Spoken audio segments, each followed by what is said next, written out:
man!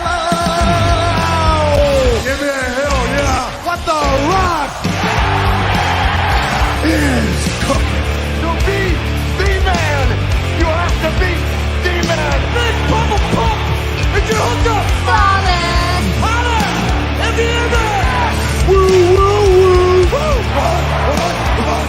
Cup of coffee in the big day. Yo, we're back. We're back, and I'm still shocked that we haven't gotten sued for that intro. Thankfully, nobody's come at us. TKO, they're not looking at us. It's like we're flying under the fucking radar. We're the Rebel Alliance of podcasts. We're going right past the Death Star. You know what? I'm not gonna go down the whole Star Wars rabbit hole again. I'm not gonna do it again. I'm not gonna bore you to tears with that. Okay, but what we're gonna do is we're gonna talk some graps. We're gonna talk some pro wrestling, some sports entertainment. You know what I'm talking about. We're gonna talk some of that. This is a hoser-free edition. You like that? You like that, Tyler? Threw that one in there. Hoser-free edition of Working the Marks, and we certainly got a lot to talk about. Mach, how you doing, buddy? I'm good, man. How you doing today? I see that we're all excited here with just the three of us, just the actual guys that know shit about professional wrestling, while the other two sat out. You know, we're the three people that don't need to Google our shit. We get to actually watch the show and enjoy the show. So it was pretty fun. So the three actual knowledgeable wrestling fans are here instead of the Wikipedia boys. Wow, it's really nice. Yeah. Wow. Are we like a thruple? Would we be the thruple of wrestling? And like, are they just Absolutely. like, you know, is that what we are? We're a thruple. Yeah, You know? man. One of my roommates was. You think about it, we're the Puerto Ricans and Tyler's the Canadian. It's almost like we're double stuffed. We're double stuffed. Damn. But here's my question: do two Puerto Ricans make an American? You know what I'm saying? Like, can we have a Can-Am connection here, or like, is it just a Canadian-Rican connection? Like, I'm trying to figure out the geography of it all. You know? I don't know, man. That's a great question. I don't know. Let's go with brains up there. What do you think? You tell us, Krang. I'm not sure. I'm not sure how they consider that. How was it back in the day where like some people were like 2/3 of a person or something? So I guess between the two of you, I guess you probably make one. Okay. There you go. Shit. There you Look go. at us. We're in America. What's up with Canadian currency? Do they? Because I went to Canada once upon a time. It was 1998. Montreal, Quebec, Canada. That's where I was at, and it was a blast. Very clean, beautiful city. And I remember the currency. I think we're called loonies. Was it loonies and we got loonies, we got toonies. Uh-huh. Well, $1 coin is a loony, a $2 coin is a toonie, and now the money is made of like rubberish plastic. Ooh. With like, I don't know. It does look like play money. Well, I think we're definitely going to talk about rubberish plastics things here, especially once we get to talking about Vince McMahon. But you know, more on that later as that progresses along. But guys, did something happen with him this week? Yeah, I wonder what happened. I mean, fuck it. We might as well just open up the can of worms while we're at it. Is there news? I obviously, if you're watching this program, number one, you're a wrestling fan. Number two, you're pretty sad. But the fact that you're with us here tonight, you obviously know what happened with Vince McMahon. It's something that we definitely have to talk about. Okay, Janelle Grant, I believe her name was an assistant to Vince McMahon, and she's now suing WWE, Vince McMahon, for sexual assault, and I also believe trafficking, human trafficking, human trafficking. Wow. So. I mean, pretty crazy situation. There was also John Laurinaitis implicated in this scenario. Brock Lesnar potentially. I'm not going to really say too much about that because I don't know all the details on that, and I don't want Brock Lesnar to beat me up or something. But definitely John Laurinaitis named in there, and also talk of toys. Sexual toys, dildos, if you will, that were named after WWE wrestlers that were on the roster as well. Wow. You can only Okay. imagine. I missed that one. Yeah, Yeah, I you can missed that only news. imagine what stuff was being, put out there online on X, on social media of all kind. I mean, some pretty ridiculous memes and stuff like that. But Mm. very, very crazy scenario. I mean, we all kind of knew that something was going on, right? We all kind of knew that things have happened, right? NDAs, all this other stuff. Your mind tends to go a little wild. Stories and books, shoot interviews, all this kind of stuff. But now to have this kind of information put out there, and from what I'm understanding, this is just like the tip of the iceberg. It's pretty fucking wild to hear, guys. I'd love to hear some of your thoughts on like what you guys thought when you heard about this. I mean, to be honest with you, I thought it was just another story, like just to get at Vince McMahon, another way to berate him. And then the more I dug into it, the more I read, it felt like this was completely new. This was one of those things where it was like, holy shit, like this is not like fake news or anything. This actually happened. And I felt just shock and awe. I was like, wow, this is like not at all what I expected. And immediately I thought to myself, this is not as simple as the guy who won the '04 Rumble, like erasing him from wrestling. This is erasing Vince from wrestling would erase essentially the entire Wrestling? attitude era. How it's almost like if you have that in the past, we just not going to talk about it anymore. But there are so many things that came to mind to me, like, why did Stephanie leave the biz? Why did Shane leave the biz? Why are all of these records being set? I just got flooded with all of these different things. And I'm still processing what's going on, but it just feels like a lot of it's starting to make sense. That's kind of how I felt about it. Yeah, I mean, there's a lot of things that you can be accused of. I think human trafficking is about as bad as it can get. So for a second there, I was really like, what is going on? And when I heard the story, it made a little bit more sense as to what the charges were, or what the accusations were. We've not known, but we've heard for a long time that Vince has had some interesting appetites and had some, done some things that obviously we can't condone. And this is just another chapter in the story, I guess. I always hoped that stuff wasn't true, but this seems pretty credible. Yeah. It's crazy, unfortunate that it did happen. For me personally, I'm not surprised. I think anybody who's been involved in the wrestling business in any type of way is honestly not surprised by this. I've talked to people that I know personally that are either still in the business or have been in the business, and they all told me the same thing. Yeah, not surprised. It's unfortunate, I think, that the reputation of a wrestling promoter has gotten to be this sleazy, this messed up now, where it's not really that big of a deal. I think maybe we okayed it for so long, like people in wrestling, because it was a part of the norm. And I mean, I it's very difficult to take something out of the business that has been there for a long time. That's all I'm saying. It really, really is. It really is. And I think the more you unearth from what Vince has done, the more you're going to find a lot of people that you don't want to see on there. Mm-hmm. And I Right. think that's the risk that you run with these types of things. It's no secret, you can go back on the archives here. I'm a big Vince McMahon fan. I think Vince Yeah. McMahon's contributions to professional wrestling are huge. I admire parts of him as a person, and I say and specify parts of him as a person, not the entirety of who Vince McMahon is, not what he's being accused of. I think that's wrong on any account. Anybody who does those types of things obviously will go through a trial, and whatever the punishment is, they have to face those consequences. It's wrong. Mm-hmm.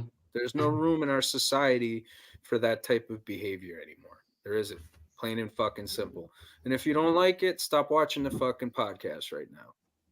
But that's the truth. Yeah.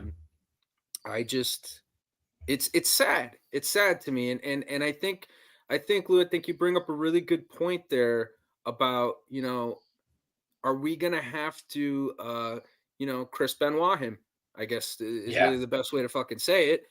But are we gonna have to Chris Benoit Vince McMahon? Like, are we gonna find out so much about this guy that we're literally gonna have to not acknowledge his existence? I mean, how do you commemorate Steve Austin now? How do you celebrate Steve Austin? How do you do anything for Stone Cold without Vince McMahon? I was thinking the same thing. What are you gonna do? You're gonna mute his commentary? You know what I mean? Like, there's a lot to really think about here. But I just think that at the end of the day, what they've done, specifically what Nick Khan has done, and I think even maybe, and I don't know, you guys let me know what you think about this here, but I think Vince specifically had the awareness that something like this might have happened, that something like this would come to light sooner or later. And because of that, he felt the need to basically gear them towards a sale so that he could remove himself from the situation and the company and what it means to his family and what it means to the people that are invested in the talent and the fans continues without him. What do you guys think? No, I think that's a great point. It makes sense to me because Vince has always kind of been ahead of the curve. Definitely makes sense to me in terms of I got to get out. I'm going to get caught. You know what I mean? And it definitely makes a lot of sense. It's odd that just a couple of weeks ago, Cat Williams was on a podcast and he said the year of 2024 is when a lot of truths will be revealed. And we are here in 2024, and immediately one of the billionaires of the world, his truths are being revealed. And it's unfortunate. Right, because I want to touch on something Pat said. He's talking about, like you said, you admire some parts of him as a person, like the fact that they've helped so many people with rehab, and I know he has given people money to buy their houses and just pay me back whenever. And I think this is something I've thought for a long time. People aren't just good or bad. They're three-dimensional things, and obviously something like this can't be erased by any amount of good deeds. But I understand what you're saying there. Yeah, and I think it's great you actually shine some light on that as well. I mean, these are little known things about Vince, and I think that Vince, for a big chunk of maybe what he did as a wrestling promoter and as the owner of the WWF/E, I think he did a lot of good for a lot of different people, and not enough people talk about it. And I think Vince didn't want it to be talked about. I think Vince wanted the emphasis and the focus to be on the product, or maybe he might have had the awareness to say, hey, you know what, I'm not the nicest guy in the world. I don't want to be, I don't want people to think I'm doing this because I'm trying to get some dirt off my conscience. Maybe he might have thought about it that way. Who knows? But I agree. I mean, I look at it almost like, everybody has like one relative who might not be the nicest guy or something, like an uncle who might be racist or something. And you're like, geez, you're an asshole, with your racist nonsense, but you know what? You're my uncle. And there's parts of you that are actually really good when you're not, spitting out this nonsense. And you think about the good, and that's what you remember. You don't remember the racist nonsense. You don't remember the ignorance that your uncle might have had towards that, but you remember the little bit of good, and you try and learn from that. You know what I'm saying? And I think with Vince, definitely had a lot of issues. I mean, it seems like there's a lot of like power control stuff. It seems very like control driven. You know what I mean? I don't know, man. I mean, I'm not a fucking therapist, so I'm not going to continue to hypothesize any further, but there's things about Vince that, you can't admire, things like that, his upbringing, him looking for his father when he was a kid, getting into the wrestling business, just learning how to do it on the fly, making enough money to the point where like Vince grew up in a trailer park with his mom and his stepdad, where his stepdad would beat the shit out of him all the time. Okay. And Vince weathered that. Vince got to meet his father, got to learn about the business, got to the point where he could buy the business, took it from being a regional product to a global product that spans fucking generations. Insane. Absolutely insane. But again, he's flawed. He's a human being. How do you guys think they're going to handle his legacy moving forward? And again, I mean, we don't really know this full scope of everything, but given what we do know, how do you think the company is going to handle Vince McMahon moving forward? Erase him, I guess. I think they'll try their best to erase him. I think it's impossible, as much as involvement as he has in some of the most famous moments. Like you look at all the way back to WrestleMania 1 or Hogan Andre, like he's on commentary, the Attitude Era, it's him and Austin every week. Yeah. Everything. Like, it's going to be, it's damn near impossible. Well, unless they're going to go back and dub over all that stuff, which I can't. Well, here's the problem. The two biggest stars, think about it this way. The two biggest stars in WWE history in terms of money are The Rock and Austin, right? Both of their careers are completely like ingrained with Vince McMahon. Rocky's first title run, he's celebrating in the ring with Shane and Vince. Like his first title win. Like Austin's whole, like the whole Mike Tyson thing, the whole like stunning Vince and all of that. Like the Royal Rumble. They're all Vince McMahon related. The It's Me, the corporate ministry, all of that stuff is there. There are moments with CM Punk where he's in the ring, where Punk slaps him. There's the moment with Randy Orton. There's the moments with Kevin Owens. Durag Vince. He's in everything. Oh, God. Durag Vince, I mean. Yeah, Durag Vince. Like, there's seriously moments with anything. And to be honest, like, there were times where people felt like the sale of WCW, that promo, like there are so many things that it's gonna be tough to erase him without erasing the entire past of the company. Like there's just no way. They can only move forward. But isn't that essentially what they're trying to do these days anyway? Rewrite history? Yes. To some extent. And I wonder if that's why they're doing it. I wonder. Maybe. Yeah. Are you specifically mentioning that, Tyler, because of that comment at the Royal Rumble from Michael Cole about there never being two Royal Rumble winners at the same time?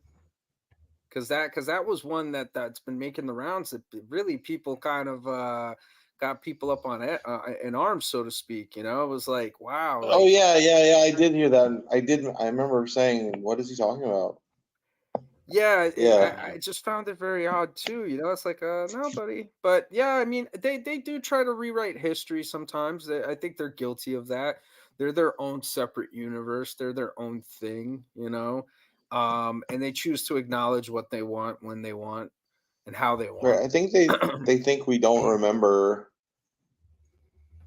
but obviously they never listened to Lou and I in an airport naming every single WrestleMania main event. 2:00 in the morning. Well, the one thing that I know, Tyler, you don't like when I bring up because this bothers you a lot, but Nikki Bella's like being on Renee Paquette's show, man. She spilled the tea. She told the truth, and I believe that's why they erased the Bellas, because you're not supposed to do that. Right. See, that's the truth. I didn't see that. I didn't see that. What did she say in that? What did I? She said wrestling fans think that they make things happen, but it's really the Vince McMahon leading you to think that way. They sway you to like a certain wrestler. It's never anything. And she made it clear. She's like, whenever somebody does something or somebody gets over on their own, that's heat right there. Like the Right. I company mean, is we've supposed to be seen that. winning. Yeah, like she talks about her winning Diva of the Year and going to the back, and they were pissed off at her for winning that award because they had a specific plan in place for a specific superstar that was supposed to win that award. And she just like the thing she said, I guess it was like telling trade secrets to us, the wrestling fans. And ever since then, I mean, they have tried their best. They've said it, like they don't call us back. They don't want us to have anything.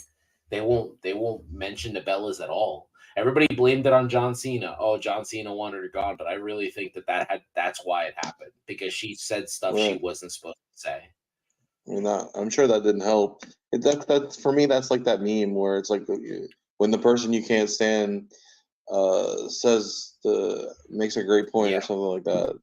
Yes. But yeah, she's absolutely right. Like about getting over on your own. Like look at and them punishing you. Like look at the example of Bart Gunn when he won the Brawl for All, or Zack Ryder when he made his YouTube show and got red hot on his own, and they gave him a little U.S. title run only to let him get chokeslammed off the stage in a wheelchair while John Cena makes out with his girlfriend.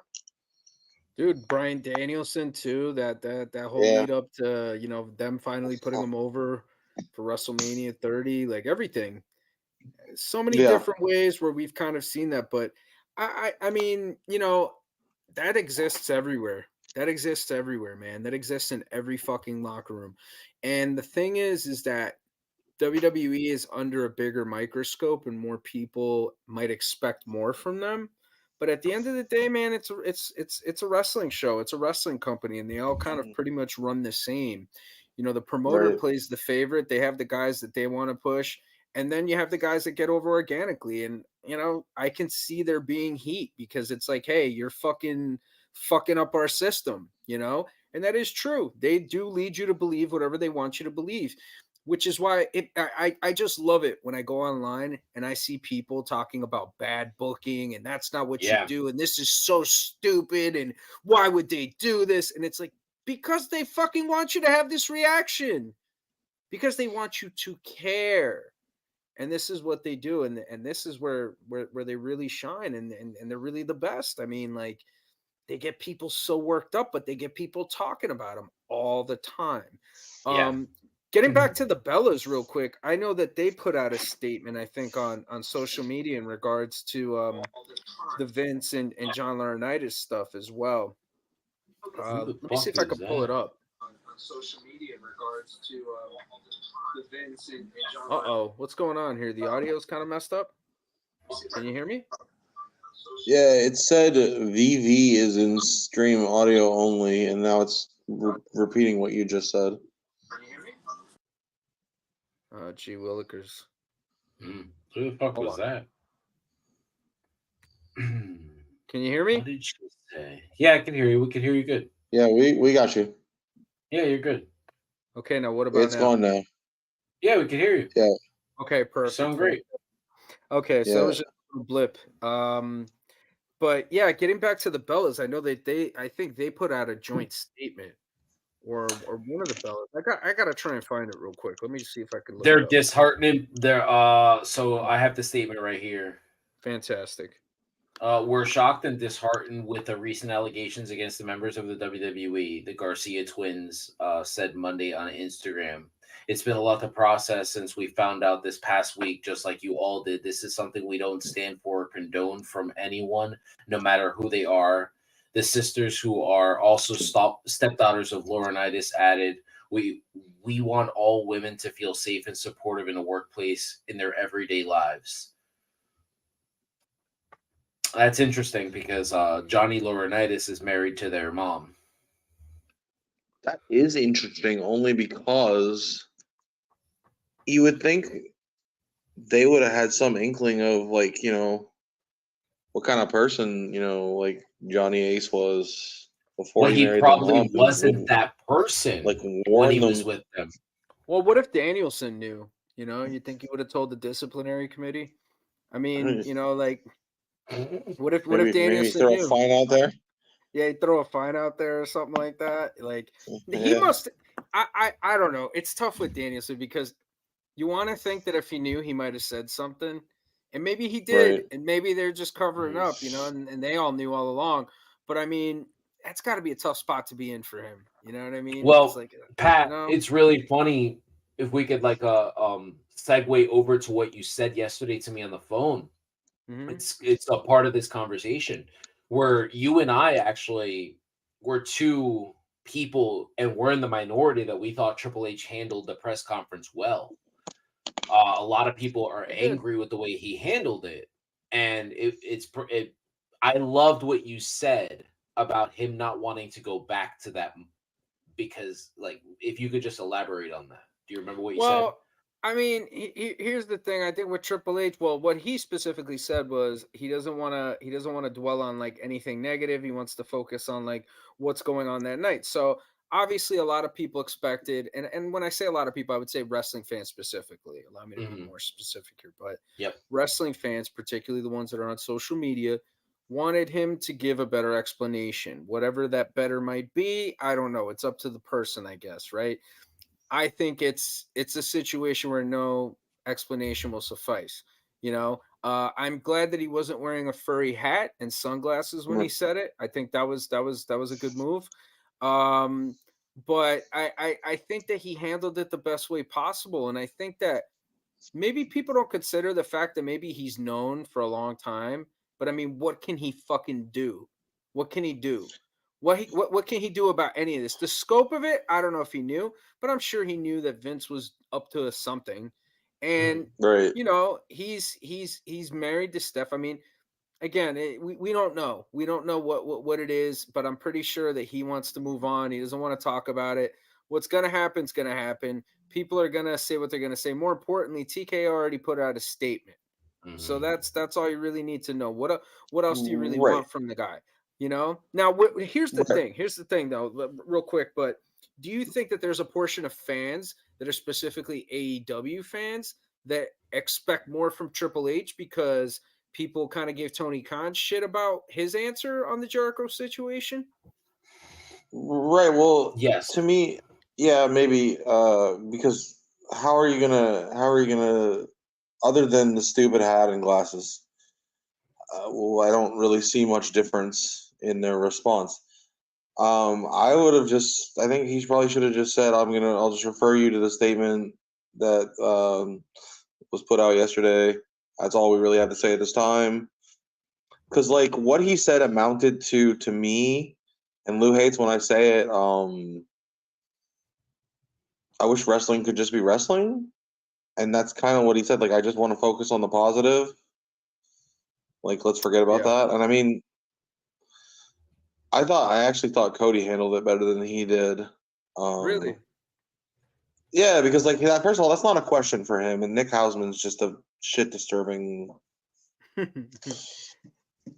He certainly piece of knows how to grab trash. headlines. He knows how to grab headlines. Yeah, You gotta somewhat give him credit for that. I mean, you know, I can't really say too much about him personally, but the guy does grab headlines and he knows how to get attention. The Mhm. thing that I don't like about some of these guys though is that they'll go there with the intent to stir shit. And then when they don't stir shit, they want to victimize themselves. And it's like, you know, when they get called out for it, they don't really like it very much. And I just think that it's like if you're gonna go out there and you're gonna do something like that, if that's your intention, you got to be willing to deal with the fucking blowback. You know, Mhm. you got to be able to handle it. But Cody gave a good answer. I thought they both gave a good answer for what they could say. Again, it's right. it's it's an ongoing thing. So I mean, you don't want to. I think that we're both in a position where we're like, we don't want to give like something that would be perceived as like a final kind of say on this or a final comment on this while it's ongoing. So we're just not going to talk about it. That's it. You know what I'm Right. Mhm. saying? I think that's To, that's to, basically what it was. yeah, to me, just say you guys know I can't talk about that. Like it's an ongoing That's situation. fair. That's fair. That's fair. I mean, again, I just think we also have to kind of consider his situation, you know? Like, do you want to sit there and say something about your fucking father-in-law? And even though, Yeah. he's a sack of shit, he's still your father-in-law. You know what I'm saying? Like, Right, and they have it's a had a tough. close relationship in the past, so Yeah, man. Yeah, man, he was groomed. He was groomed to take over the business. Like, you could tell that's what he's been groomed for. So, Yeah. I mean, it sucks, but It's a and, fucked up scenario, man. No matter what, all like, around for the like victims, for everybody. no executive in the world is going to answer that question this early Right. in the going. Like, I don't know what people really expected. Like the people that were so butthurt on Twitter the other night, I don't know what you expected. But it's the more tribal fans. It's the more tribal fans, which is usually where the most toxic discourse for fucking wrestling comes from. Right. It's these toxic fucking tribal fans. Yeah. Again, I think we're all old enough to remember the Monday Night Wars, ECW, all that stuff. We enjoyed all that stuff. There was stuff we didn't like. There was some stuff I didn't like. I didn't like Goldberg. I thought Stone Cold was cooler, but like I still watch WCW. I still watch fucking WWF. I still watch DCW, and it was fucking awesome. Yeah. So it's like, I don't know, man. Like, if you don't like something, don't watch it. That's it. It's that simple, man. Yeah, but you can watch for other reasons. Like I love WCW, you know that. I mean, but I hated Hogan. I thought he was awful. I thought he was a terrible in-ring performer. I thought Brutus the Barber Beefcake was a better in-ring performer than him. I thought there were more talented people. Like sometimes I thought to myself, I would watch Virgil and I'd be like, wow, this guy's better than Hulk Hogan. Like there were just certain things I didn't like about him, you know what I mean? But I still watched the product because like Scott Hall and Kevin Nash and Six, all of these amazing members in his group. And then there was this fucking old guy with this, like, for some reason, this horseshoe haircut. And people thought he was like the coolest thing ever. I don't know. You can still watch. Can we just jump to this delusional comment for a second here?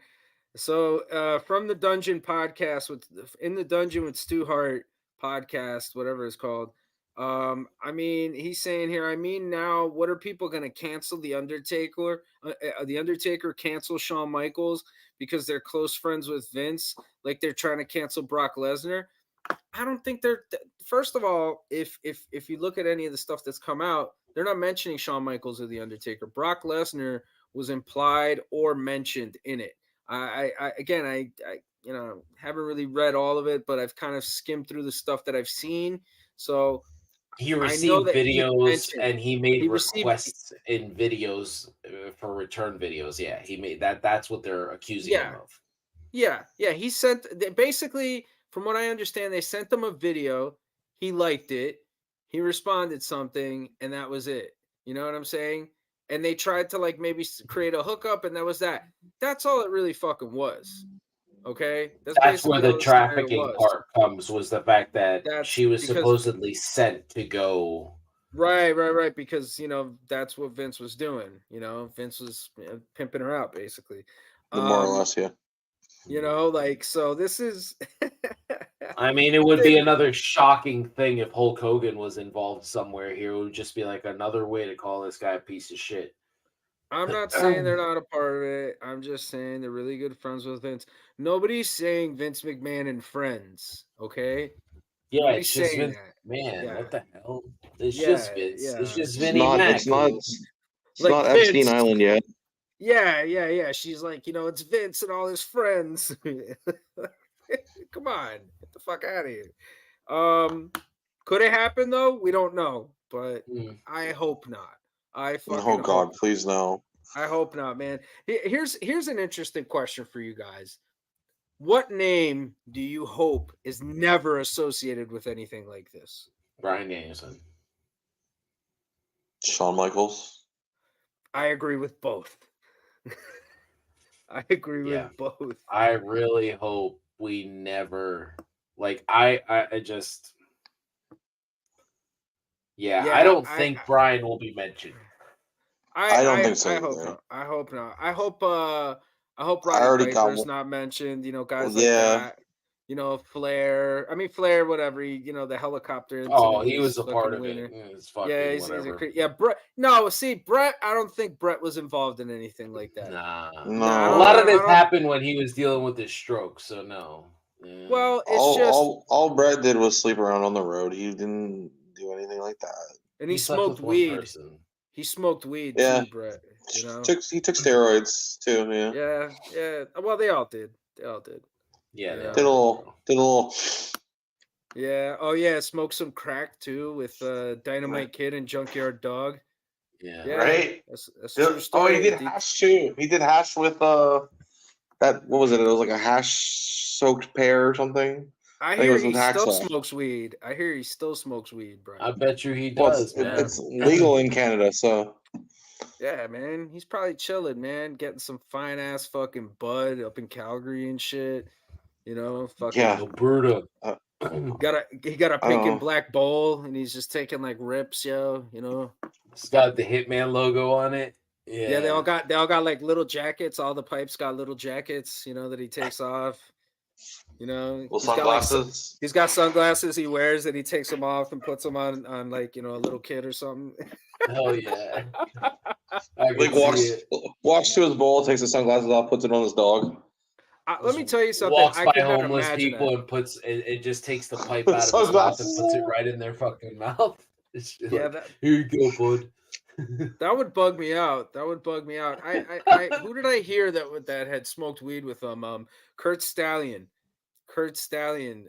He was a developmental wrestler, indie guy. He used to team with Matt Riddle when Matt Riddle was on the indies, and he was talking about how he was hanging out like backstage, and I guess like he was doing I think he was doing like either loops for house shows with them or something, or it might have been like a Mania weekend, like a big show weekend. And MVP was like, yo, man, you're going to do my bidding for me. You're going to be my young boy. Like he told him. So MVP would have him go get him drinks and shit like that. And then like dude went and got drinks and he was just like, yo, he's like, what the fuck, bro? You didn't get me drinks? And he's just like, oh, no. And somebody else, Carlito was with him. And Carlito's like, hey, man, you going to get me drinks too? So he's like, no, whatever. So he knew some dude who was a vendor that used to work with Bret Hart. And he hit him up, and he does like a lot of big shows on the independents throughout the United States. And they ended up going to a hotel room, and he's like, yeah, I'm up with Bret in the room. We're hanging out. He's like, oh, okay. They go up there, so they start smoking weed. And fucking MVP, Carlito, Kurt Stallion, Bret Hart are all getting fucking stoned together. And he said that Bret was like cool when he got stoned, that he took like some hits off the pipe and shit. But that like he started talking about Goldberg like eventually, and it was just like really, really, it was like really, really fucked up. So we're gonna post that link on our Instagram when I find that for this video so that you guys can see it. But that's as close to a retelling as I can remember of hearing about it. But yeah, pretty. I thought you were about to go crazy with this story and tell us like what Method Man said about Kanye West in the bathroom. I was like, yo, you're not about to tell me no story like that, are you? Nah, that's crazy. Nah, Brett, but yeah, I wouldn't think Brett would be involved in it. I mean, I just think, to be honest, any old wrestler, any like great legendary wrestler involved in that type of behavior, that would just be really, really, really disappointing. And I really hope that, nothing like that happens, but it sucks, man. And I feel for any victims that have gone through any of this shit. It's fucking sad, man. And it's really, really unfortunate. And, hopefully all of the wrestling business, not just WWE, not just AEW, not just TNA, not just the major companies, hopefully the entirety of the business across the world take note of this stuff and, implement the change in order for everybody to be able to perform and feel safe in that locker room, which I think should be the very fucking bare minimum, at least. You know what I mean? Right. But moving on, guys, Royal Rumble, lots of interesting takes out there. Some surprises, right? Maybe not as many surprises as many people wanted. Both Rumble matches I thought were pretty solid. I thought they were decent for the most part. Both title matches I thought were okay, kind of predictable. overall feel of the show was certain parts were kind of up, maybe certain parts were a little down. You know, it kind of like peaked and valleys. You know, peaks and valleys kind of deal there. But you know, we'll start off, I guess, with the first match, and I'd really love to get some of your guys' thoughts on it. The Women's Royal Rumble. What did you guys like about this? What were some of the highlights for you, and how did you feel about the finish? Tyler, you want to go first? Sure. I definitely think they had the right winner. And to have her come in and do kind of an Iron Woman shift at 3 was cool. Naomi coming back, obviously Jade debuting, and Liv coming back is all really cool. The one thing I will say is I think it was pretty obvious at the end who was gonna win, because like the only two other people that I even heard anyone mention were Becky and Nia, and they both went out towards the end, but like I don't think either one were in the final 5. So I think that makes it a little obvious at times. Yeah, I really enjoyed this match. I thought this was the match of the night for me. I really did. I thought I really enjoyed the Jade stuff. I thought she was presented as a mega star. Like she was presented the best. I felt like she was, for the fact that she was number 28 and she was there till almost the end. I felt like she was the MVP of the Royal Rumble. Just the way they made her look, the way Nia Jax sold for her. I just saw it today. I rewatched the clip today, and I didn't realize how strong Jade was when she had Nia up for the Samoan drop. She was smiling at the camera. Go back and watch it. She's smiling, and she does one of these. Nia is on her, and in her other arm, she's like smiling, almost like this is nothing for me. And I was like, my God, this woman is just going to be exceptional. I've always felt like she was a WWE superstar in the wrong company, so I'm excited for that. Another person that stood out for me was Jordan Grace. I mean, wow, what a wrestler! I think she's one of those people that when her contract is up, Triple H is going to be like, "Hey, come over here." She looked amazing. Do you think she looked like a natural? Do you really feel? Because for me personally, I felt like she looked like she felt like she belonged there. Like she had like no doubt in her mind. She went in there. She was so good with her stuff. She stuck out. Obviously, she sticks out. She does have a very unique look. But man, I just thought like she seemed like she belonged in the WWE. She really genuinely felt that way. And getting back to Jade for a sec, I loved all the moments in there with her. Her and Bianca, the slam on Nia. The crowd was just so connected with everything that she did. And I'm really excited for what they do with her moving forward, where she ends up. You know, I mean, right off the bat, you know, you could do her and Nia, you know, at some point. Shit, you could even do it at Mania, because obviously, you know, it's looking like it's going to be Nia and Rhea at Elimination Chamber, but predicted here on Working the Marks. Yeah, well, they kind of kicked off the program last night on Raw, but you know, it just I thought it was good. I thought it was a little botchy at times. There was a couple of moments there where the you know, things got a little wonky. But I thought that get that though with people like Maxine Dupree, Ivy Nile, Liv Morgan. These are people that aren't very good in the ring. Well, so Liv, allow me to defend Liv. I think that Liv has improved tremendously. I think the thing with Liv, for me personally, is that I feel like we've seen it all with her so far. And I feel like she needs a different layer. She needs like something else to kind of take her in a different direction. I think that she's talented. She's obviously beautiful. She's a very good performer in the ring. She has a connection with the audience. You want to capitalize on that, but sometimes, you know, growth, change, periods of, you know, this kind of happens, you know. So I'm curious to see what goes on with her in the next couple of years. You know, this could potentially be like, you know, Becky's like steampunk era before it kind of led to the man. You know, not to say that that's going to happen for her, but it could possibly be something like that. I feel like that would be really good for her. Yeah. Yeah, I mean, and again, no knock on Liv. I think Liv is talented for what she does. I think she's good at going in there, hitting her spots, hitting her big things. Worst finisher in the business, though.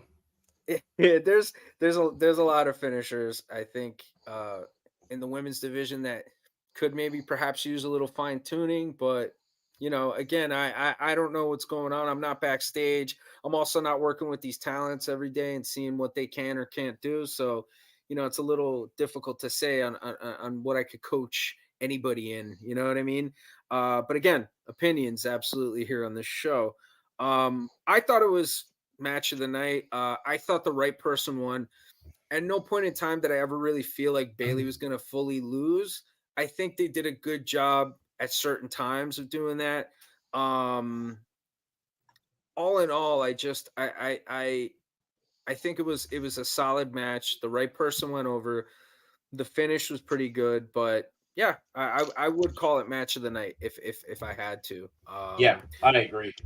Moving along, we got Roman Reigns defending the WWE Universal Undisputed Heavyweight Linear fucking Nuclear Championship against AJ Styles, the phenomenal AJ Styles, the Apex Predator, Randy Orton, and LA Knight.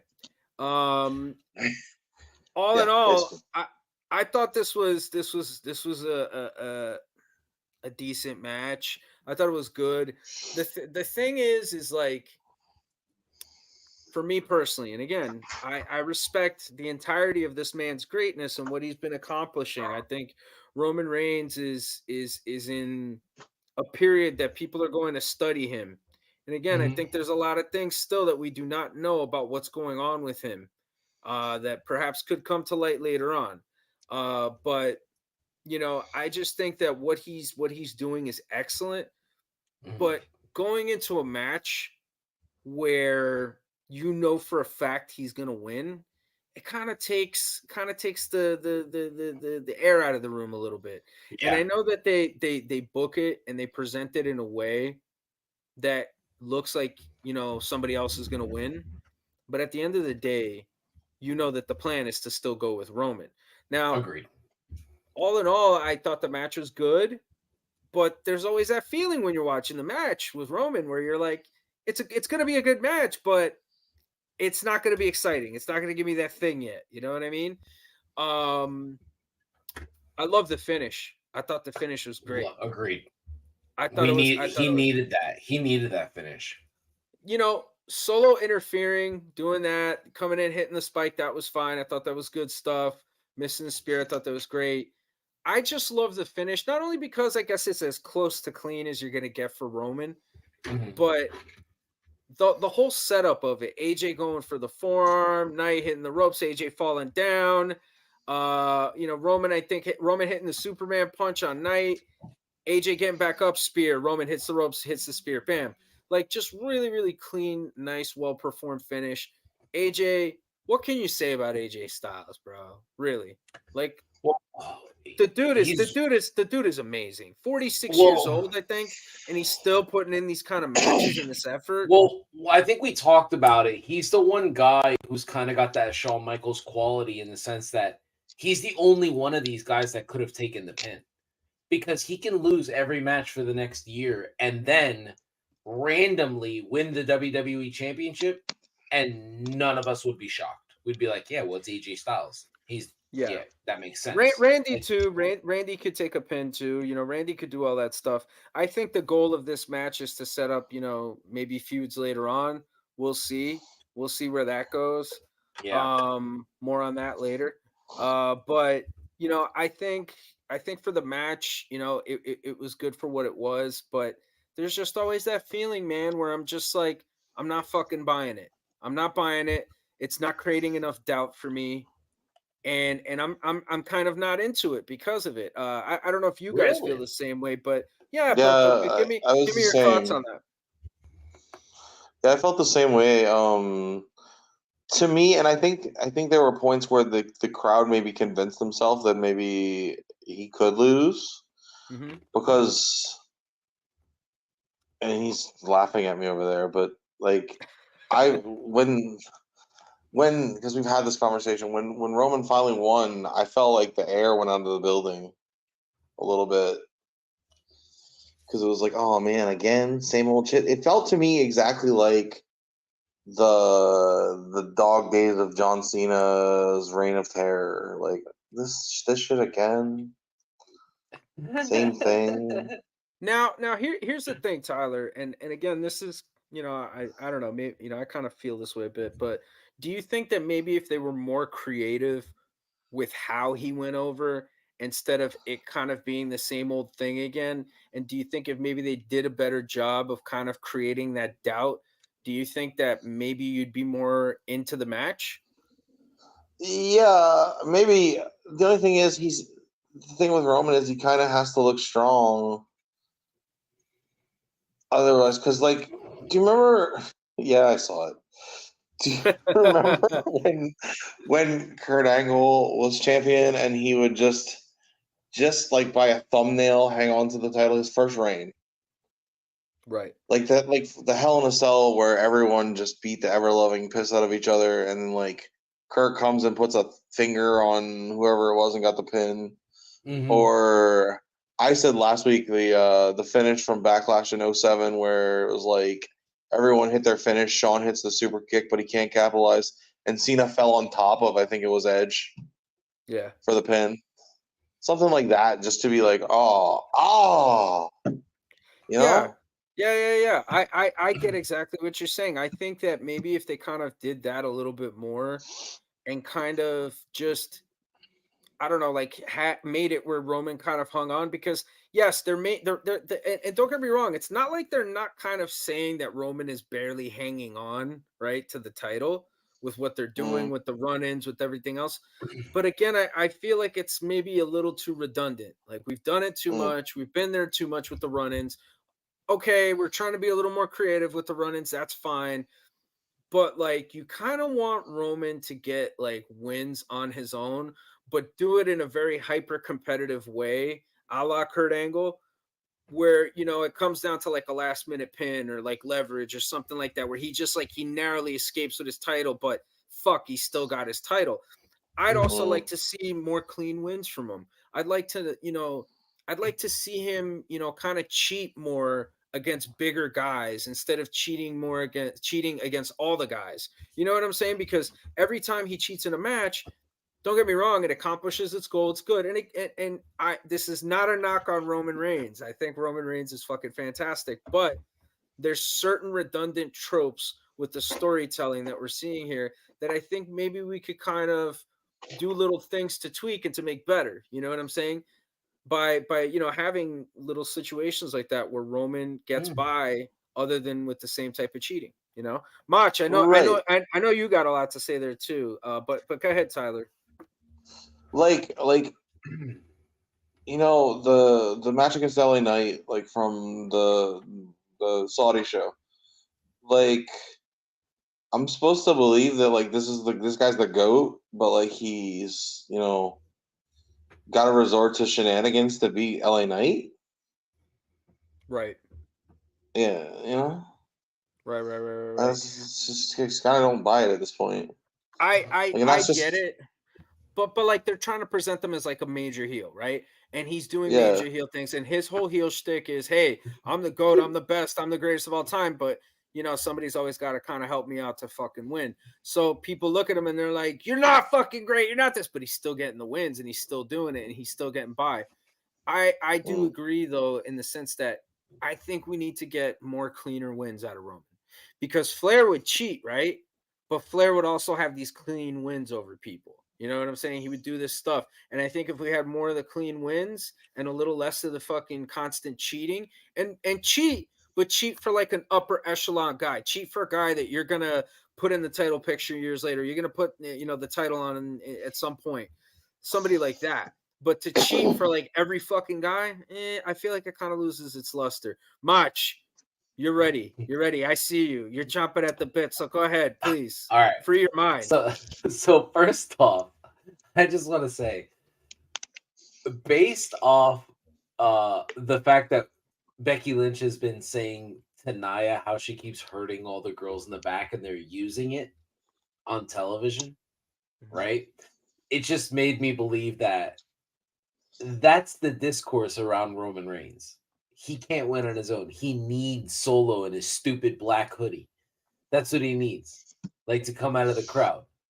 Like that's what he needs. So I feel like Triple H sometimes is a troll, and he's like, you know what? I'm gonna do this like for the next year. Like I'm just gonna have him win this way. That's fair. So that's kind of like the way I feel about it. I guess if I could play devil's advocate just and have a complaint about it, the reason that I don't think it works for his character is because doing it this way, it makes it seem like every single person he wrestles can beat him. Yeah. And that takes away his strength. So it's like you have to cheat to beat Matt Riddle. So you're telling me Matt Riddle could beat you straight up one-on-one? You have to cheat to beat Kevin Owens, so Kevin Owens could beat you straight up one-on-one. In hindsight, they had bigger plans for Matt Riddle. Unfortunately, things happened with Matt Riddle, and which he didn't stick around. You know what I'm saying? So that's he did in his most recent interview. He did take full accountability. They asked him if they tried to get him help, and he said they tried to get me help. I just couldn't change. I can't change. So he expected the release to happen months before it actually happened. So they gave him a couple more months to help him out. So good for him for taking accountability. That's the first step in moving in the right direction, you know. Yeah. But getting back to what you were saying, Yeah, like getting back to that, that's my point. Like I don't mean to disparage Matt Riddle or Kevin Owens or anything like that, but these are the guys that Roman has needed help to beat. So that's the point. That's like the thing that messes me up is as probably being the biggest Roman fan on here. I'd have to say like that's the thing that annoys me. It's like you need Solo to come out to beat every single time, like to beat somebody every single time. And what you said is true. Like every heel is put in a position, which is I'm curious why this storyline's not here. Every heel is put in a position like any outside interference, you will be stripped of the title. And that's when the heel wins clean. It's like, all right, like, okay, so like obviously somebody's gonna come out and help you. And then all of a sudden the heel wins clean and it pisses off fans more. You know what I mean? That's what's missing from Roman. That's what's missing from him. I'd like to see it. I mean, don't get me wrong. I've enjoyed the entirety of what he's done so far. I think it's great. It's great shit, man. And it's just such good shit. That phrase, there it is again. But you know, I just think that there's little things that perhaps they could tweak to kind of get the interest level back up to some extent from certain fans. But agreed. More on that as it develops. Moving along, we had Logan Paul defending the United States Championship against Kevin Owens. I like the match. I thought it was good. The gear change I thought was cool for Logan. I thought they did as good as they could do. I don't know. The crowd was kind of weird for this one. But overall, I thought they accomplished exactly what they needed to do, and I really dug the finish. I really dug the finish. That was my favorite part of the match. I thought that was fantastic the way they did it because you keep Kevin strong, right? You can move forward. You can revisit that either at Elimination Chamber or WrestleMania. You could do something there, although he's rumored to be working LA Knight for the title, Logan Paul. But you could revisit that at some point. And away from LA Knight. and you kept Logan Paul's heel heat going. What did you guys think of this one? I love the finish. I thought the finish was great. I think Kevin just continues to impress me. Logan is, I mean, I feel like what John Cena said about him could be true. He could be the next Roman Reigns if he stuck to this as his full-time career. Like if he just decided to turn off the podcast and just become a full-fledged professional wrestler, be at live events, be at, Raw every week that he could be amazing. So I appreciated what they did. Love the finish. Loved it. Yeah. Tyler loved it too, obviously. I'm just such a fucking mark. I hated it. Really? I just wanted Kevin to win. I'm such Fair. a Kevin Owens mark. That's fair. Yeah, That's fair. he's just one of my dudes. So, other than that, I mean, I thought it was a good match. I think both these guys are tremendous in the ring. Logan Paul's just such a great athlete. And I mean, obviously he's protected, but like what they've done with him has worked. Yeah. This era of celebrity wrestler, they've found a way to make it work with him, with Bunny, with Stephen Amell. This ain't Snooki anymore, like, you know. Yeah. Or Kevin Federline. Or Kevin Federline. As you said, it's some good shit. Yeah, I think Logan Paul, man, like I watch him every time and I really like focus on what he does, his technique, the little things. The dude is just like such a natural. It's really incredible. And I remember years ago when I first saw him and his brother and what they were trying to do with boxing. I was completely turned off to it. I'll be honest, as a lifelong boxing fan and a Puerto Rican. I was very turned off by that shit. I was like, man, who do these motherfuckers think they are, cutting the fucking line and all this shit while these guys are toiling in the gyms and all this stuff and blah blah blah. But then, you know, I saw what they were doing over time, and I gotta say I had to give them credit, you know, because these guys were also drawing attention to the sport of boxing, but they were also bringing in a different demographic of fan that probably wouldn't even watch boxing, you know, the YouTube crowd and all this other stuff. And to some extent, yeah, the Disney crowd, to some extent, I gotta say that they've had a positive impact on boxing and the combat sports business. Jake has, absolutely. Jake has, Logan has too, but I think the biggest thing that the both of them have excelled in is being great promoters of themselves. And I think there's an air of legitimacy to Logan Paul. The guy went how many rounds with Floyd Mayweather, even though Floyd fucking knocked him out and held him up. We all saw that shit. There's an air of legitimacy to him, but he's bringing this entirely different audience with him. And not only that, like he's just able to just be a natural heat magnet. I had always said, because I didn't really think much of either one of them as boxers, but I had always said that if these dudes didn't do the combat sports thing, they'd be great in wrestling. And let me tell you, man, don't be surprised if Jake Paul gets involved in wrestling at some point and we see the Paul brothers as tag team champions. Do not be surprised by that. You heard it here first on Working the Marks, folks. I can see Kevin and Sammy versus the Paul brothers. Yeah, we talked about that. We talked about that on our show Saturday, where it was like we thought that Jake would get involved, and then that would set up Mania. Nice. Stop trying to kiss the screen, Tyler. You're coming in so close. Fuck, you trying to kiss us or something? No, my beard looks really good tonight, and I just like to be able to see it. You know. Nice. Wow, you're so vain. It's not Alex Smith beard. About you. Yeah. It's not an Alex Smith beard, but but it's all right. Fucking weird, yeah. But yeah, I think he's just tremendous, man. I again, just the way this guy's been able to adapt, the way he's been able to just get in there and mix it up. I mean, Kevin Owens ain't no fucking schmo. Kevin Owens is one of the best wrestlers of this modern generation, bar none. I was not always a fan, admittedly. I loved his indie stuff. I loved his Ring of Honor stuff. I felt like when he got to WWE, he kind of became a little malcontent there, and he wasn't really giving everything the best that he could. But I think once he changed his mentality on it, which he had spoken about, he really started to excel, and he started to do the best stuff that he could do. And the stuff he did with Sammy last year was amazing, man. Just that whole run, the character work, everything about him. As a worker, he's going to get in there. He's going to give it a great go. He's going to put in a shift. And, the guy could talk.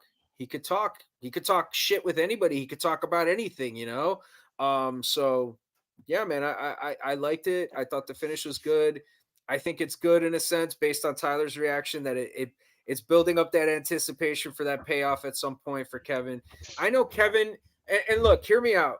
I know, we're missing the LA Knight fan here on the show, the major LA Knight fan. But I'm not feeling LA Knight against Logan Paul at WrestleMania. I would like to see Kevin in it. If you're going to do LA Knight, maybe put him in a triple threat, but I feel like Kevin deserves something and Sammy definitely deserves something. Well, so before we move off topic, I think it needs to be said Logan Paul has been able to be successful because he has not been put in a position to be in the ring with a subpar talent. He has always been in the ring with exceptional talent. If you put him in there against LA Knight at WrestleMania, that's the grandest stage. You're putting him in there with somebody who's not as good as Ricochet, who's not as good as Kevin Owens, like you're who's not as good as Roman. Like these guys are all great talent, and then there's LA Knight. You know what I mean? Like he might not. It just might not turn out good. You know what I mean? It's like watching Bastion Booger versus Hogan. Like it could turn into a really bad match. Ooh. So. Yeah. I think that's fair. But I think that in the short amount of time that Logan's been there, he's been at. Obviously, you see he's at the PC quite often, right? When CM Punk was getting ready for the Royal Rumble, which again more on that. CM Punk was getting ready. Logan Paul was there. He was pictured there. He was training there. He seems like he goes there quite a lot. He seems like he's getting the hang of it. And he's putting in the reps that he needs to put in. I don't doubt the Performance Center, and I don't doubt the fact that this guy could possibly get in there with LA Knight and have a great fucking match. And I also see what you're saying in regards to upper echelon talent that he's been in there with and stuff, but I definitely think he could hold his own, and I'd like to see him in that scenario. I think that would be really, really interesting. He just reminds me of Art Barr, man. He just reminds me of Art Barr. I don't know if it's the dirty mullet or what it is. He's got that. He does the frog splash too. He does the frog splash. Yeah, but he's got a real Art Barr thing to him. Moving on, we had the Royal Rumble match. So it was good, right? Right? Like it was fine. It was good. It was fine. No surprises, right? Nothing really too interesting, Sammy at 30, but that's not really a surprise. People thinking The Rock's coming in. Punk came in at 27. Truth was funny in the match.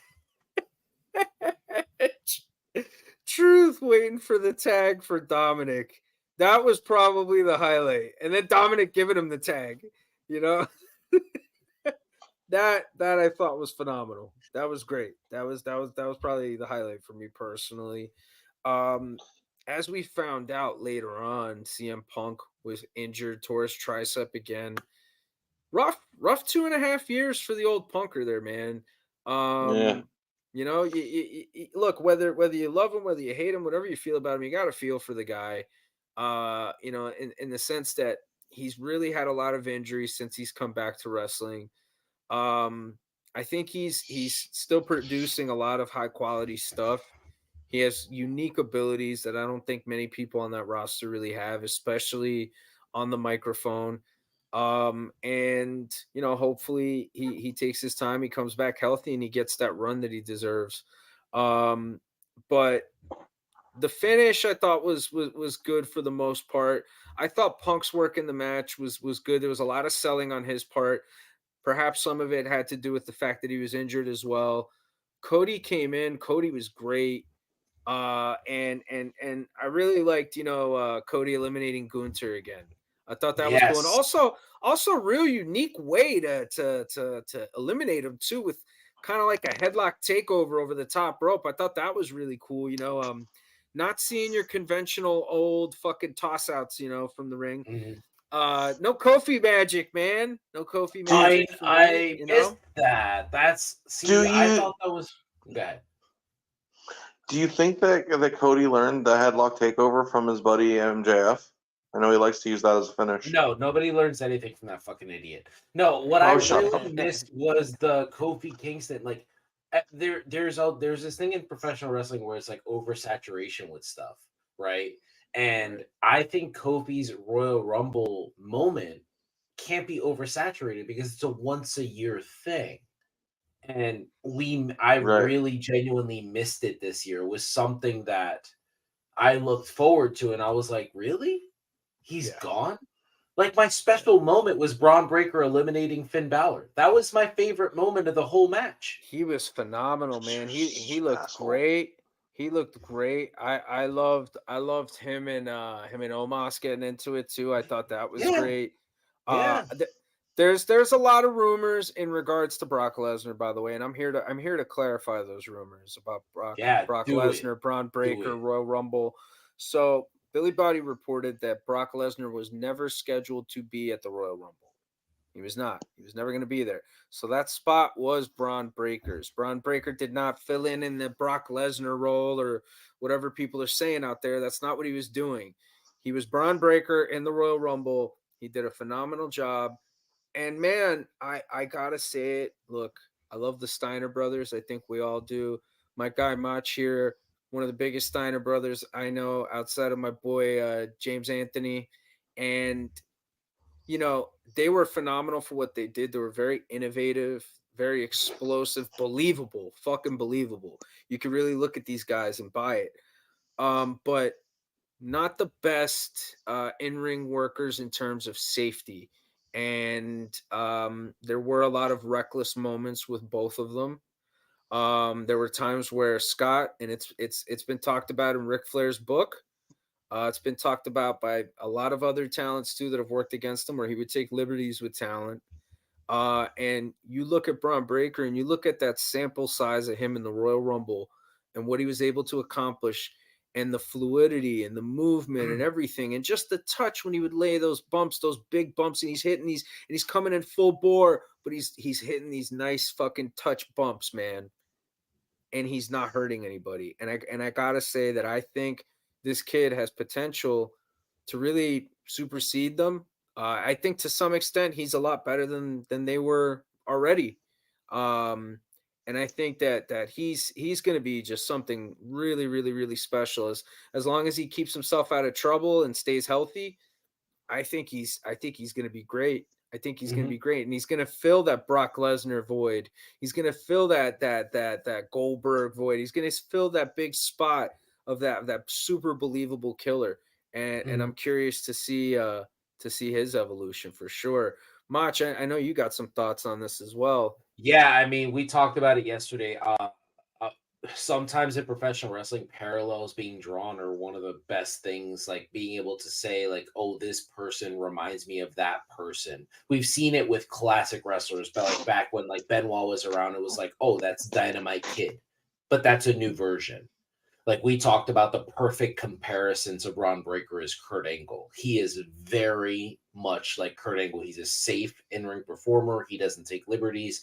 He makes the other guys look good. He sells for people. He sells for people that genuinely doesn't look like he should, like making Tommaso Ciampa look like he can actually win a match. You know, giving heat to Finn Balor when the guy's like 2 foot tall. Like there are certain things. Sorry.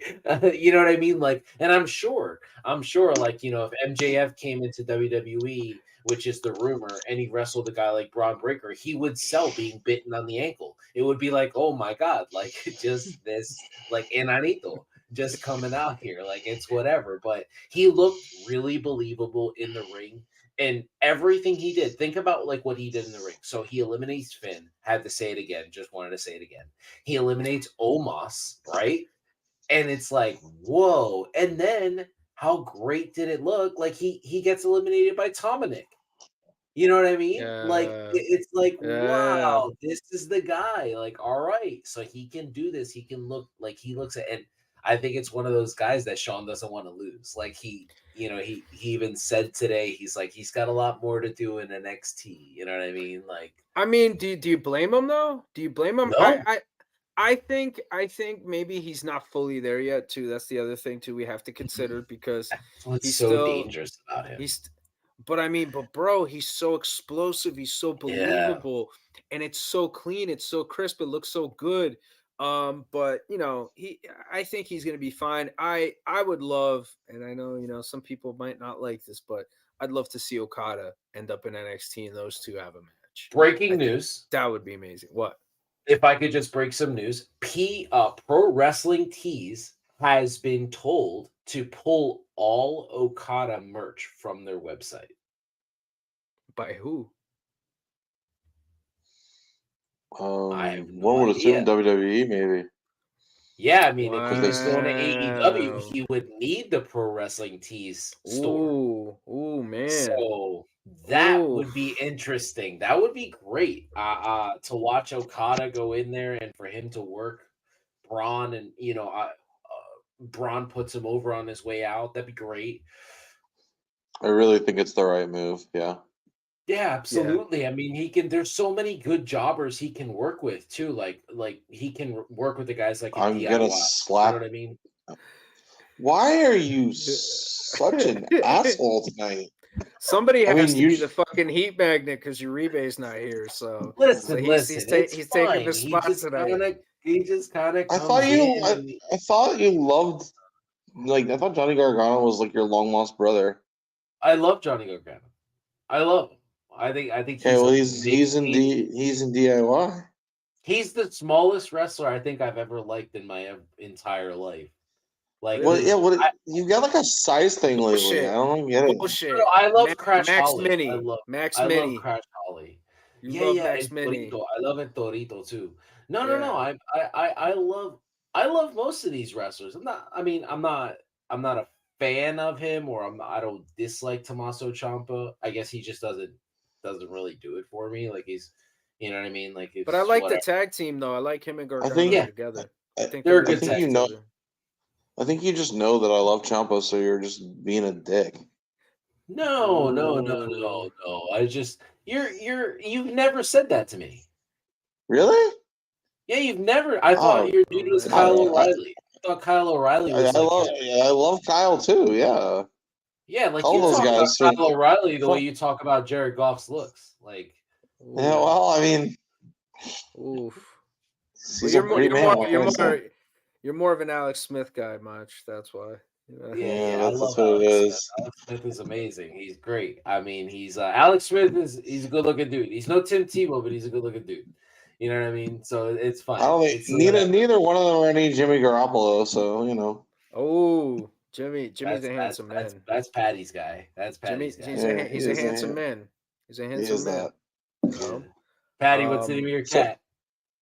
Sparkles Lorraine Garoppolo, but that name does not exist anymore. She just goes by Winks. She's going through her Prince phase, so you know that's it. Okay. She took up smoking again.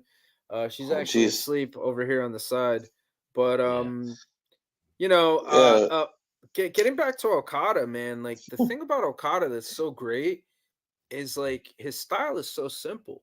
You know. It's so simple, and that type of stuff I think is just going to translate so well to WWE.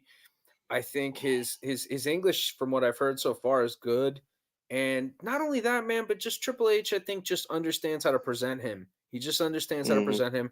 Sean's going to know what to do with him. I think him being able to work with Shawn Michaels is just going to be so fucking great for him, and Sean, I think, is going to just help him transition so easily to like working in America, man. I'm fucking excited. If it happens, if and when it happens, I'm gonna be incredibly excited, man, because he's to so go good. to NXT and he gets to work with the two guys that train Bryan Danielson.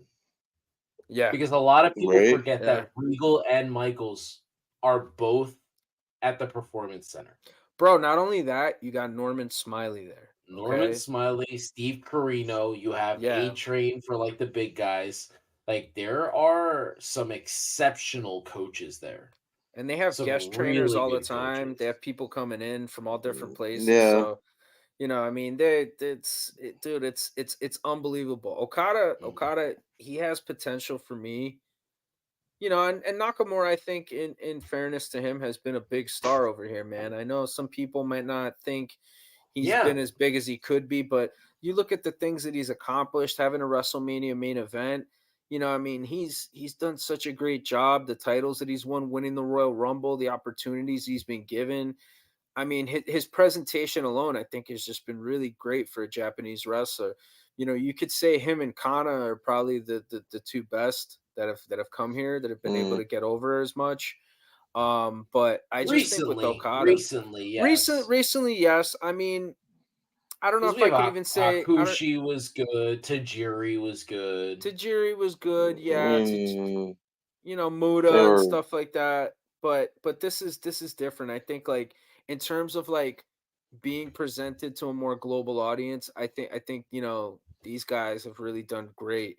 And it's been so long since you've seen like a Japanese talent come over here and stay here, you know, like that. Right. So, you know, for them to be here and for them to do what they did, I think that bodes well for Okada. And I just think that Okada, his style, that's see, his style is the biggest thing for me because this dude's going to be able to do the house show loops. He's going to Mhm. be able to work his simple style at house shows and not kill himself and not fucking hurt his body, but still be able to get in there and just have these fucking bangers with anybody. You know what I mean? Yeah. Because the guy's just got it in him. So that to me is really really great. Well, I And mean, he doesn't. Another thing that I think is very interesting about Okada that I've noticed, I've tried to go back and been watching a lot of Okada matches. He doesn't take unnecessary bumps either. Like when he if yeah works someone, yeah he does yeah take good bumps. Like he'll take like a tiger suplex or something hmm like that. I'm not saying he's not taking moves like that, but they all make sense for the match. He's not just taking the move. yeah Like if he went to, AEW, he's gonna be laying on the ground while Sammy Guevara goes up to the Statue of Liberty and jumps off on a regular Saturday night when they only have 250 people watching. Like right that's what's gonna happen. yeah But if he goes to WWE and he follows like a regimen, you know what I mean? Like we've seen wrestlers go to a place like AEW and just not be successful. Well, he Like, he ha- not he has that in him. He has that in him. mm, In fairness, and if you've watched a good chunk of his work, which I've watched a lot of Okada, man. Like I not even just his matches with Kenny, which to me are still some of the best wrestling matches I think we've had in the 21st century.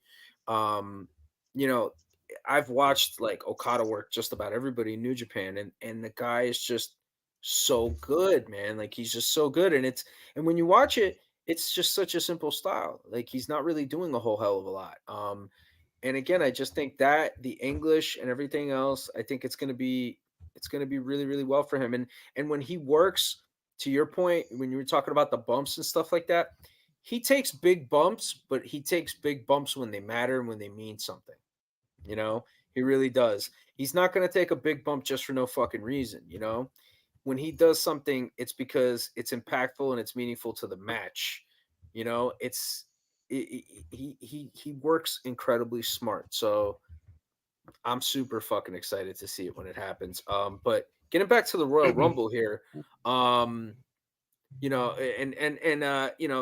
basically the rundown here. I know we've done the news and stuff like that. I don't know what we're going here. What are we winging it with as a main topic here tonight? Because we're working on your the fly news, here. your Billy Body news, your Mania matches. Okay, so I'm just gonna wrap up the Royal Rumble here, and we'll get to the Yeah, news. can I say something real Sure, quick about the sure, Rumble? go ahead. Sure. So the thing that I felt hurt it a little bit is until Cody came in at 15, I don't think there was a person you would honestly believe could win in the match. So it had a Interesting. Well, hard time what getting number going. did Braun Breaker come in? He He wasn't came in winning. later on. He came I in mean, he later could on have though, didn't he, he? he could have won. He could have won. He eliminated Finn Balor. You Oh my mentioned that. god! Wow! Wow! Damn! I get a fucking t-shirt. No, you don't Wow! understand, Pat. I need to add context to this. I'm sorry. I know we gotta go. I know we gotta wrap up soon. But Uh-huh. no, Tyler, like he berated Braun Breaker for like an entire summer, and I've been defending this man, and he's been talking. So we've actually talked about these two specific wrestlers, and to watch my guy eliminate his guy, it's just been so fun. So I'm gonna have to make it a GIF and send it to It's almost like there's a script or something. Oh, it's yeah, almost right? like it's almost like the wrestling gods decided to fuck with Tyler to give me ammunition for you for a very long time. Hey man, I was calling for a Braun and a Gunter fucking match, and we got a Let's Braun and do Gunter it. showdown. That was pretty cool too. The last man to pin Gunther. Yeah, little known fact there too as well. But I actually didn't know that. Yeah. Speaking of Gunter, the guy who ended up winning this Royal Rumble was the guy that eliminated him the last 2 years, and that is the American Nightmare, Cody Rhodes. And I gotta tell you, that one kind of power drove me for a second there. I was like, I don't know what to make of it. I don't know what to think of it. I was going in there thinking CM Punk's gonna win, but Cody ends up winning, and Cody looks like he's gonna finish the story. He pointed at Roman Reigns and everything. You got to think that it's going to be him and Roman Reigns now. And based on, and this is, I guess, my main topic, I'm segueing into said main topic right now. Based on that, from what we heard from Billi Bhatti, it's looking like The Rock and Roman Reigns is going to be off the table for this WrestleMania, given the Vince McMahon stuff that's come out and Rock not wanting to be associated with the company right now while that's going on. So it seems like he's backing out, and it seems like Cody is going to be stepping up into the position to apparently finish the story this year. This is what's being reported as well. Aside from, the Brock Lesnar stuff that I talked about before. And now, we haven't seen too much about what's going on with the CM Punk stuff, but you got to think that based on last night, and man, let me tell you, what a great opening segment last night with CM Punk and Drew McIntyre. I mean, I know you guys had talked about it on your show as well. Macho told me. I thought it was great, and I thought it did a great job in really cementing Drew as a hardcore heel, man, and just really adding that extra bit of emotion that I think he needed going into maybe a potential match with Seth Rollins at WrestleMania. But yeah, it's like I was saying before with the undisputed title match, it's looking like it's not going to happen this year with Rock and Roman, and I can see it. Happy, I guess. Yeah, but I also think that I think that this is kind of the similar scenario from last year, where Rock just didn't want to be involved because of this kind of stuff, and coincidentally this is the stuff that's sprouting up now, and you're putting Rocky in this position where he's going to be working with WWE again. I just think he doesn't want to be involved. He doesn't want to answer, and I think they're all trying to get over it, because, and especially the guys that have been there during the Attitude Era. Triple H doesn't want to fucking go over and revisit this shit anymore. Again, we don't know what these guys have seen. We don't know what these guys know. They're never going to tell, they're never going to tell unless something happens. They have to tell, but they're never going to tell about this stuff. And, I can understand Rocky not wanting to do it and not wanting to put himself in that position, especially because he hasn't been doing too good at the box office as well. And, this could kind of hurts him too. Yeah, man. This could all kill his fucking image a little bit. So I could see why he doesn't want to be involved. But more importantly for me, I think this is a better plan than waiting the year and finishing the story with Cody then. I think, you got to capitalize with this now. Cody, man, was fantastic in the media and in the press conference afterwards, the post Royal Rumble press conference. I thought he was amazing. Everything he said, the delivery, saying that he's the guy, he's the man, that what a statement, Yeah. What a statement. And if there's anybody that's going to beat Roman, if there's anybody where the believability is going to be high, and where what we've talked about, and where Tyler and I have kind of expressed our dislike, I think we're gonna get that with Cody and with Roman, and I think it has potential to be something really, really special this go around. So crazy to see how circumstances have affected these about a week ago set in stone WrestleMania main events. Yeah. I'll let Tyler talk more about that because this is like what he's wanted all along. I mean, Don't cry. Yeah, Don't cry on this. it is. I'm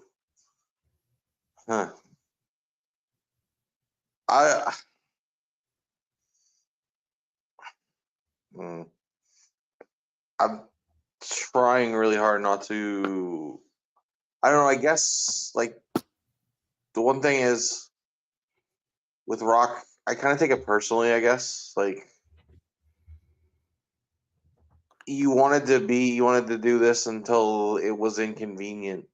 So if that's the case, just stay in Hollywood.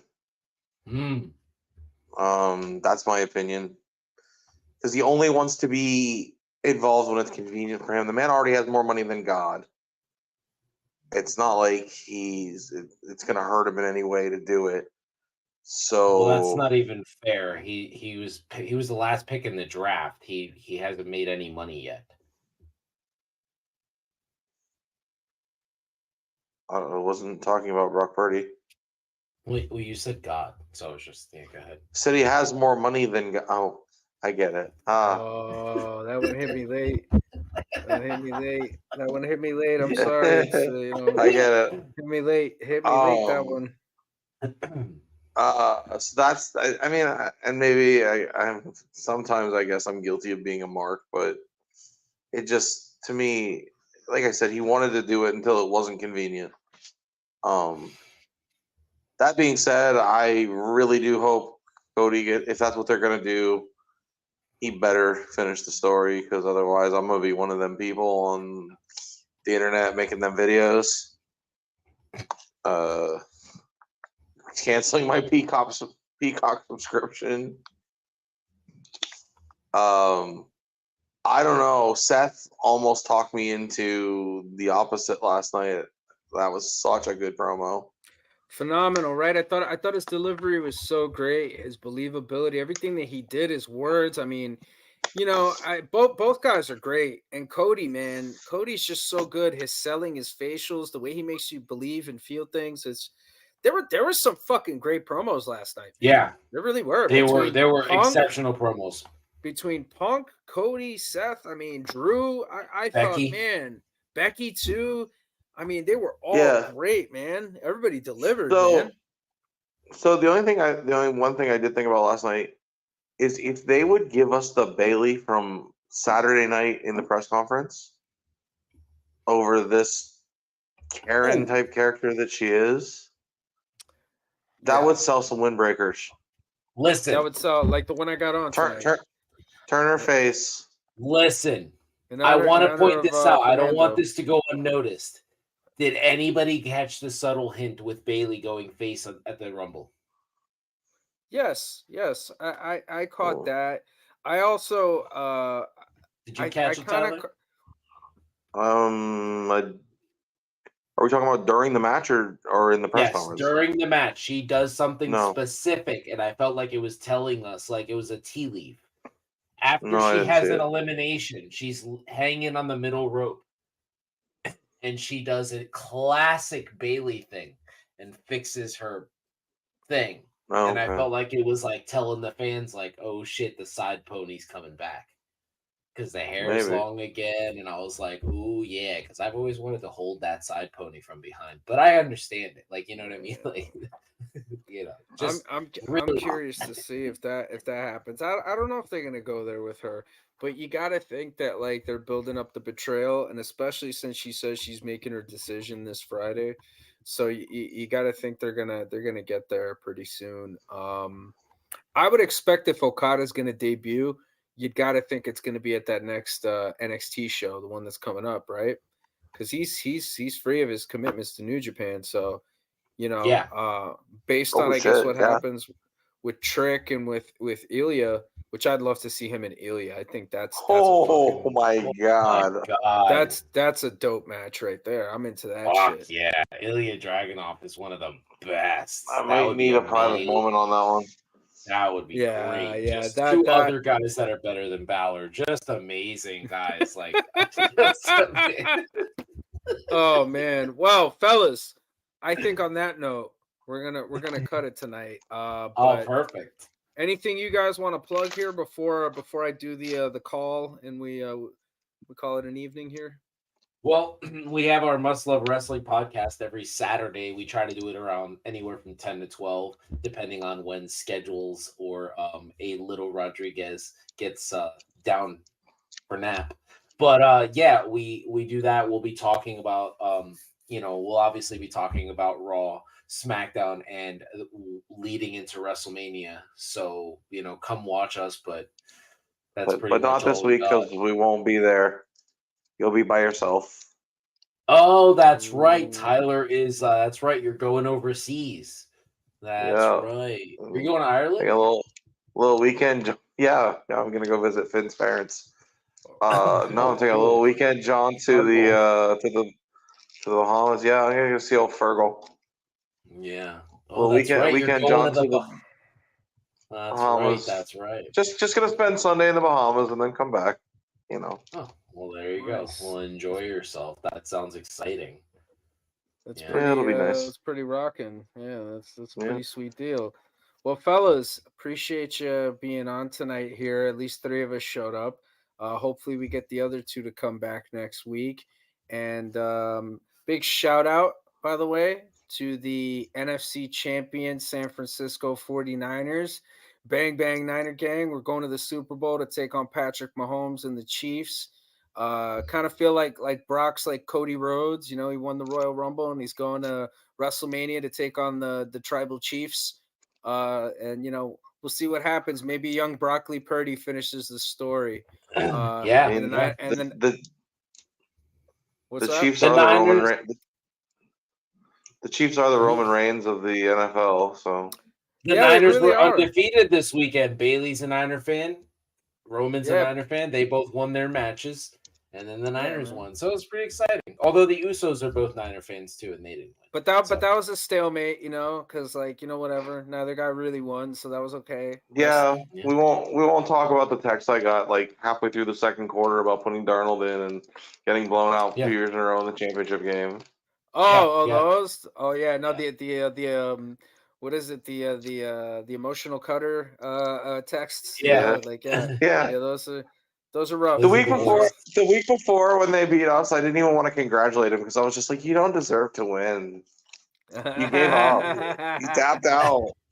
Oh man. Oh, Yeah. that's right. We forgot. We got High Cheese over here. He's a Packers fan. Oh Yeah. man. Tapped out. Well, young Broccoli, man, he showed up, he did the Yeah. thing, but big shout rooting out to for him. We gotta get t-shirts Appreciate made. that. I love it, Broccoli, Young Broccoli. I love it. Young Broccoli, bro. That's his rap name. But I I'd did see, like, Ashley says she's gonna make me a shirt that says "Talk Purdy to me." talk Purdy to me. I like that. I love Brock. I love I Brock. love it, He's, yeah. he's great, man. But Yeah. big shout out to the Niners. Bang bang Niner gang. Hopefully we go to the Super Bowl and bring back ring number 6 for the franchise. But other than that, folks, we appreciate you joining us tonight. And we look forward to bringing you another episode of Working the Marks. He's Tyler Taylor. He's Macho Rodriguez. I'm Patty Rican. And every week on this Mother Lover, we are working the marks. See ya, Chico. See you next week. See you guys. Braun eliminated Finn.